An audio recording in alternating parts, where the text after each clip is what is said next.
سورہ احزاب کی ایک آیت کریمہ کا کچھ حصہ تلاوت کرنے کا شرف حاصل۔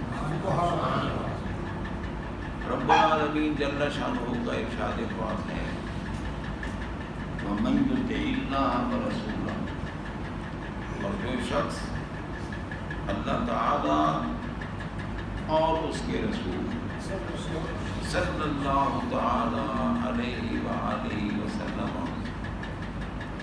کی محبت میں ڈوب کر ان کے حکم پہ عمل کرتا ہے فقد فاز فوزا عظیما۔ تین تاکیدوں کے ساتھ فرمایا کہ اس نے عظیم کامیابی حاصل کی، عظیم کامیابی حاصل کی، عظیم کامیابی۔ کیونکہ فاضا فعل ماضی ہے اور ماضی سے پہلے اگر قد آ جائے تو تاکید کا فائدہ نہیں، پھر قد پر اگر لام لگ جائے تو پھر وہ لام بھی تاکید کا فائدہ دیتا ہے، اور اگر اس کی تاکید مفعول مطلق سے ہو جائے فاضا فوزن، یہ فوزن مفعول مطلق ہے۔ پھر عظیماً جب صفت کی شان بیان کی جائے عظیمہ، یہ بھی تاکید کا فائدہ ہے۔ جس شخص نے اللہ اور اللہ کے رسول کی محبت میں ڈوب کر ان کی اطاعت کی، ان کے حکم پہ عمل کیا، تو اس نے تحقیق ایک بہت بڑی کامیابی حاصل، بہت بڑی کامیابی حاصل، بہت بڑی کامیابی۔ اور وہ کامیابی کیا ہے؟ اصل کامیابی یہ ہے کہ وہ بندہ کامیاب ہے جس کا خاتمہ ایمان، ٹھیک ہے نا، جس کا خاتمہ ایمان پہ ہو، اور ایمان رسول اللہ کی محبت کا نام ہے۔ اسی لیے فرمایا جو محبت میں ڈوب کر حکم پہ عمل کرے۔ اب کوئی پوچھے کہ جی محبت کہاں سے نکالی؟ ذکر تو ہے نا کہ من یطع اللہ، اللہ اور اس کے رسول کے حکم پر عمل کیا، تو محبت کہاں سے نکالی؟ لفظ اطاعت جو ہے نا، من یطع اللہ ورسول، اطاعت اس کا مادہ ہے تو با اور عین، جمع کرو تو توون بنتا ہے جس کی ضد ہے کرہن۔ اب یہاں توون ہے، توون کا معنی ہے محبت کے ساتھ کام کرنا، کرہن کا معنی ہے بدل ناخواستہ، دل تو نہیں چاہتا۔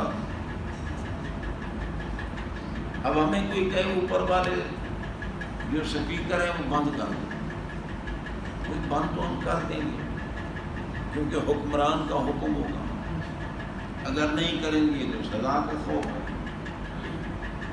دل نہیں چاہتا کہ بند کریں، دل نہیں چاہتا مگر بند کر دیں گے، محبت کے ساتھ نہیں بند کریں گے، کسی مجبوری کے تحت، کسی خوف کے تحت، کسی لالچ کے تحت جو کام ہو وہ اطاعت نہیں ہے۔ اطاعت وہ ہے جو محبت میں ڈوب کر حکم حضرات محترم، اسی لیے رب نے فرمایا کہ جو اللہ اور اس کے رسول کی محبت میں ڈوب کر ان کے حکم پہ عمل کرے۔ اب یہاں ایک اشکال پیدا ہوتا ہے، ایک مشکل پیدا ہوتی ہے، وہ کیا ہے کہ بھی دو ذاتوں کا ذکر ہے، اللہ کا اور اللہ کے رسول کا، دو ذاتوں کا ذکر ہے۔ اب دو ذاتوں کے حکم پر بیک وقت عمل کیسے ہو، کیونکہ فعل تو دونوں کے لیے ایک ہی ہے۔ وَمَن يُطِعِ اللَّهَ وَرَسُولَهُ، فعل تو اطاعت ہی ہے نا۔ تو جناب فعل ایک ہے، ذاتیں دو۔ اب دو ذاتوں کا حکم بیک وقت کیسے مانا جائے گا؟ ایک ذات کا حکم ہوتا ہے کھڑے ہو جاؤ، اسی وقت ہی دوسری ذات کہتی ہے بیٹھ جاؤ۔ اب کیا کریں گے؟ کھڑے ہوں گے یا بیٹھیں گے؟ اگر کھڑے ہوتے ہیں تو ایک ذات کا حکم تو مانا گیا، دوسری کا نہ مانا گیا، اور اگر بیٹھ جائیں تو دوسری کا تو مانا گیا، پہلی ذات کا حکم نہیں مانا گیا۔ اس لیے دو ذاتوں کے حکم بیک وقت ماننا یہ مشکل ہے۔ یا اللہ تو نے دو ذاتوں کا ذکر کیا، تو دو ذاتوں کے حکم پہ ہم ایک وقت میں عمل کیسے کریں؟ فرمایا تم نے میرے محبوب کا حکم میرے حکم سے جدا سمجھا۔ چلو میں اعلان کر دیتا ہوں، من یطع الرسول فقد اطاع اللہ۔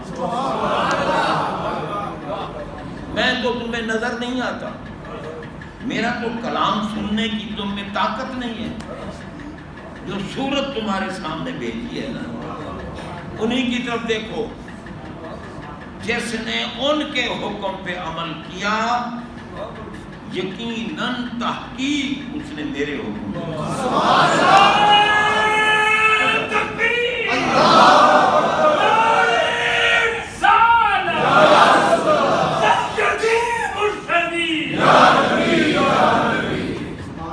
ٹھنڈا پانی زیادہ پی گیا۔ تو حضرات محترم غور کیجیے، اب یہ اللہ نے فیصلہ کیا ہے کہ وَمَن يُطِعِ الرَّسُولَ، جس نے رسول کا حکم مانا اور اس پہ عمل کیا یقیناً اس نے اللہ کا حکم مانا۔ کئی جگہ پر اللہ تعالیٰ نے فرمایا، اب صحابہ کرام جو بیعت کر رہے تھے سرکار کے ساتھ، اللہ نے فرما دیا ان الذین یبایعونک انما یبایعون اللہ۔ سبحان اللہ۔ بے شک ان الذین، بے شک وہ لوگ جو محبوب تمہاری ذات سے بیعت کر رہے ہیں، آپ کے ساتھ بیعت کر رہے ہیں، انما یہ کلمہ حسر ہے، اس کے سوا خیال کرنا بھی گناہ ہے۔ انما یبایعون اللہ، پکی بات یہ ہے کہ وہ اللہ سے بیعت کر رہے ہیں۔ یہ قرآن پاک ہے۔ تو حضرات محترم کئی مقامات کے لیے بھی فرمایا کہ ید اللہ فوق ایدیہم، اللہ کا ہاتھ، اللہ کا ہاتھ ان کے ہاتھوں پر ہے، اللہ کا ہاتھ۔ تو بھائی اللہ کا ہاتھ کون سا؟ صحابہ کے ہاتھوں پر تو آقا کا ہاتھ ہی تھا، میں اللہ کا ہاتھ ہے ان کے ہاتھوں پر، اللہ کا ہاتھ ہے ان کے ہاتھوں پر، حالانکہ ہاتھ تو رسول اللہ کا، اور قرآن کہتے ہیں اللہ کا۔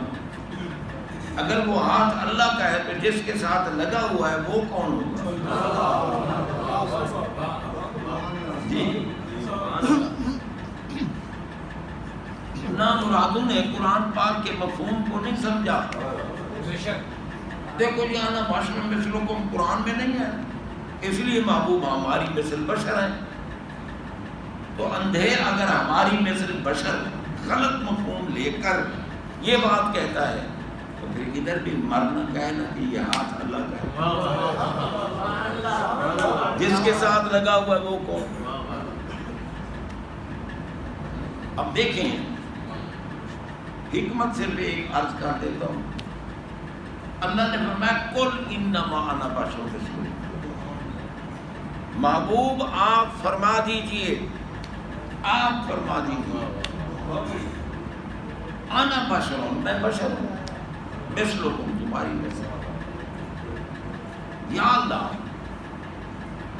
سرکار کی نبوت کا اعلان تو نے خود کیا، رسالت کا اعلان تو نے خود کیا، یا ایھا النبی یا ایھا الرسول، نبوت کا اعلان بھی تو نے خود کیا، رسالت کا اعلان بھی خود کیا، قد جاءکم من اللہ نور، نور ہونے کا اعلان بھی تو نے خود کیا، قد جاءکم برہان من ربکم، برہان ہونے کا اعلان بھی تو نے خود کیا،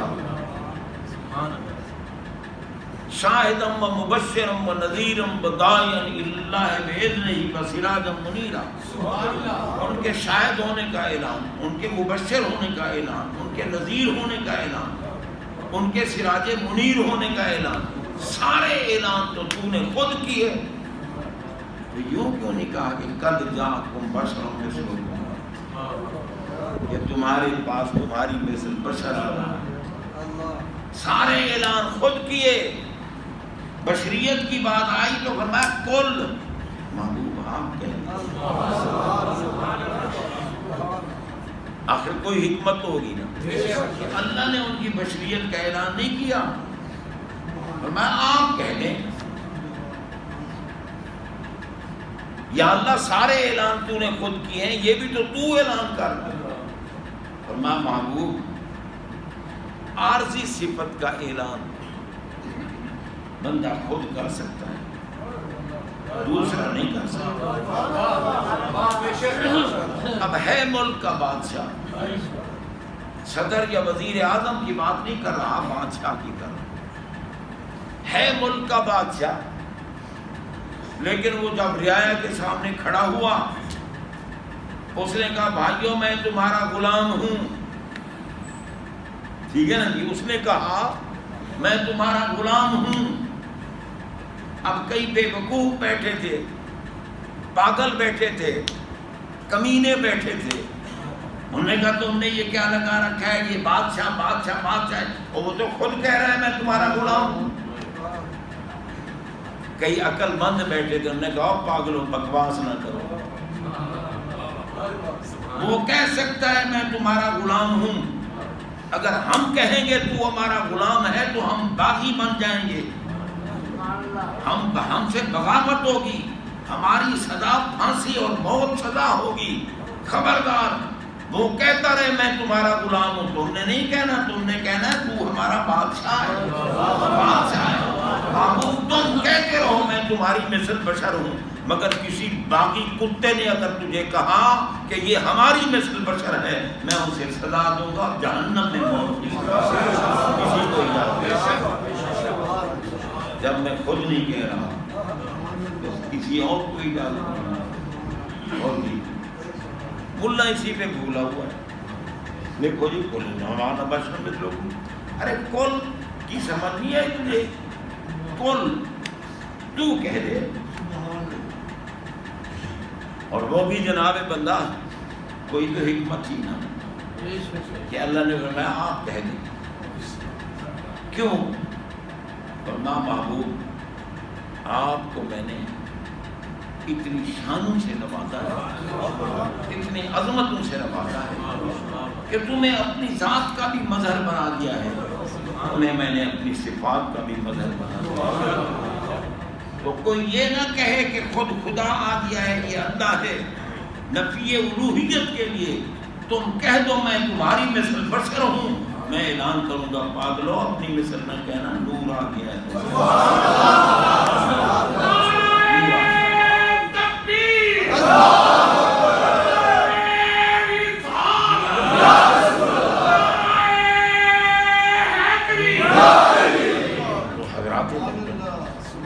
اندازہ نہیں، حکمت ہے۔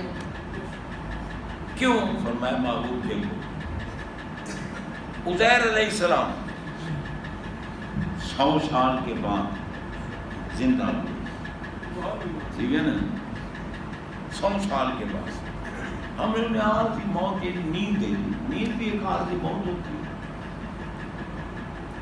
100 سال پڑے رہے، ہماری قدرت تھی گدھا کا گوشت ختم، ہڈیاں ختم، چمڑا ختم، 2-4 بال پڑے تھے. آخر 100 سال کے بعد اللہ نے فرمایا قوم بے اذنی، کھڑے ہو گئے. گزارنے سے بیٹھ گئے، اٹھ کے کھڑے ہو گئے. فرمایا کم لبستہ. اب آپ دیکھیں کیونکہ اللہ والوں کے ہزاروں سال بھی ایک لمحہ کے برابر. قبر کی نیند سے اٹھنا کوئی آسان نہ تھا. قبر کی نیند سے شاہ نصیر الدین نصیر فرما رہے ہیں قبر کی نیند سے اٹھنا کوئی آسان نہ تھا. ہم یہاں صرف تجھے دیکھنے آئے.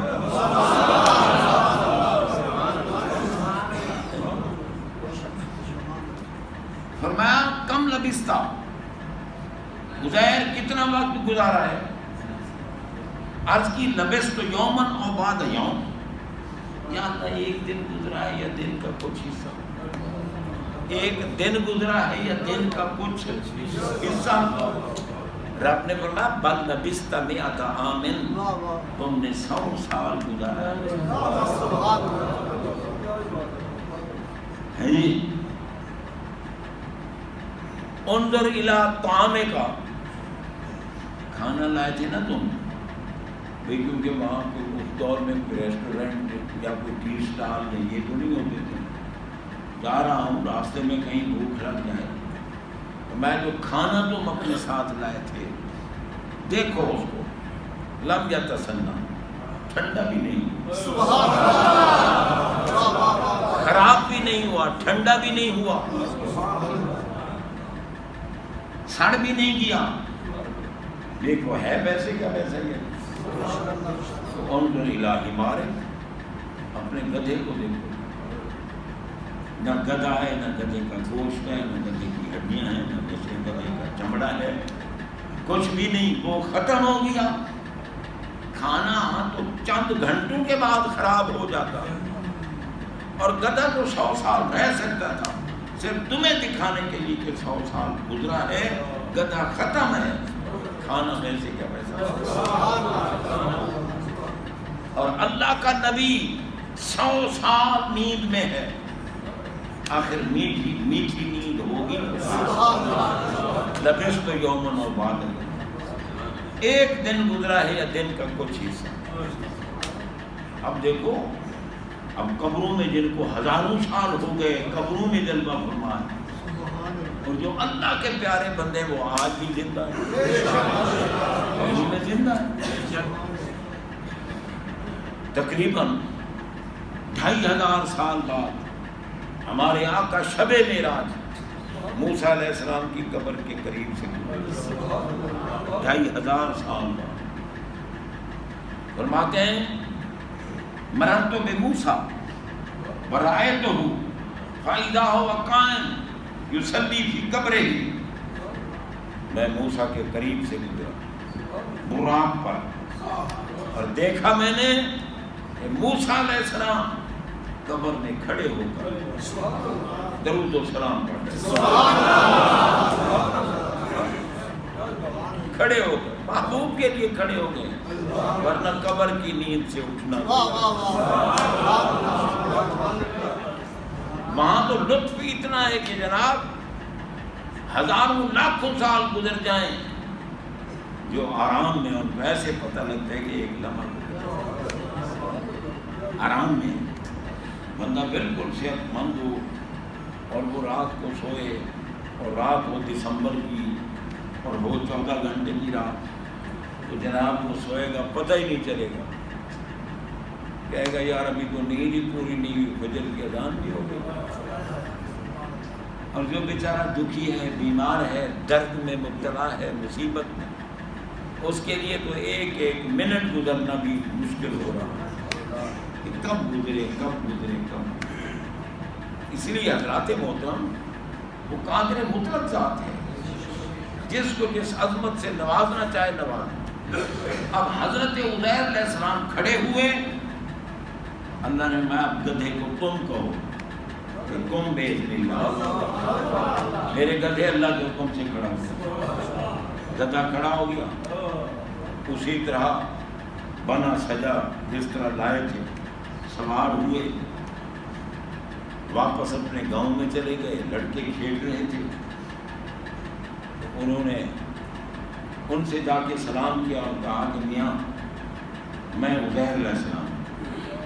انہوں نے کہا عزیر؟ ہمارے بڑے بوڑھے باتیں کرتے تھے کہ ایک اللہ کے نبی تھے عزیر علیہ السلام، وہ تورات کے حافظ تھے، وہ بڑے صاحب کمال تھے، 100 سال ہو گیا ہے، اب عزیر کہاں سے آ گئے؟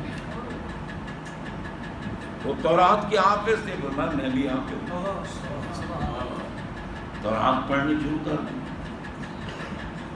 انہوں نے کہا اچھا چلو ایک بڑھیا ہے اس دور کی، اس کو لاتی ہے، اگر اس نے پہچان لیا تو ٹھیک ہے۔ بڑھیا کو لایا، بڑھیا نے جب دیکھا تو وہ نابینا ہو چکی تھی۔ اس نے کہا عزیر تو تورات کے حافظ تھے، میں بھی حافظ ہوں۔ جب تورات پڑھنی شروع کی تو بڑھیا چیخی، او یہ آواز تو عزیر کی، یہ انداز، یہ آواز تو عزیر کی ہے۔ لیکن عزیر تو باکمال تھے، کیسے؟ وہ تو مشکل کشا تھے، عزیر تو مشکل کشا تھے، عزیر تو حاجت روا تھے۔ یہ کیسے مشکل کشا تھے؟ وہ تو نابینوں کو بینا کر دیتے تھے۔ میں میرے قریب آؤ، آپ نے دستے اطہر لگایا، آنکھیں ٹھیک ہو گئی، یہی تو عزیر ہے۔ پھر اپنے گھر میں تشریف لے گئے۔ جب چلے تھے خود کی عمر تھی 40 سال، بیٹے کی عمر تھی 20 سال۔ جب واپس گھر پہنچے تو بیٹا 120 سال کا یوں بیٹھا ہے، کوزہ پشت بیٹھا ہے۔ جا کے سلام کیا، آپ نے دیکھا اوہو ابا جی آ گئے۔ ابا 40 سال کا ہے، بیٹا 120 سال کا۔ لوگوں نے کہا یہ بشر نہیں ہے، معاذ اللہ ثم معاذ اللہ، یہ ابن اللہ، یہ اللہ کا بیٹا ہے۔ اور میں محبوب ایک معجزہ دیکھ کر قوم بولی یہ اللہ کا بیٹا ہے۔ موسیٰ علیہ السلام نے نابیناؤں کو بینا کیا، گھروں کی پڑی چیزیں بتا دیں، انہوں نے بیماروں کو شفا دی، مردوں کو جلا دیا۔ لوگوں نے کہا معاذ اللہ ثم معاذ، یہ اللہ کا بیٹا ہے۔ پیارے 2 4 معجزے دیکھ کر مشرک ہو گئے، کافر۔ تمہاری امت سے مجھے پیار ہے، کہیں ایسا نہ ہو کہ کہے تو اب تو خود اللہ آ گیا ہے، وہ تو ابن اللہ تھے، اللہ آ گیا ہے۔ مشرک نہ ہو جائیں، کافر نہ ہو جائیں، آپ کہہ دیں آنا بشر مثلکم، اور میں تو بشر ہوں تمہاری مثل۔ میں کہوں گا کہ قد جاءکم من اللہ نور، اللہ کی طرف سے نور آ گیا ہے، تاکہ یہ مشرک نہ ہوں، مومن ہی رہیں۔ حضرات محترم، بڑی حکمتیں ہوتی ہیں، انشاءاللہ باقی اگلے بار کریں گے اگر زندگی رہی۔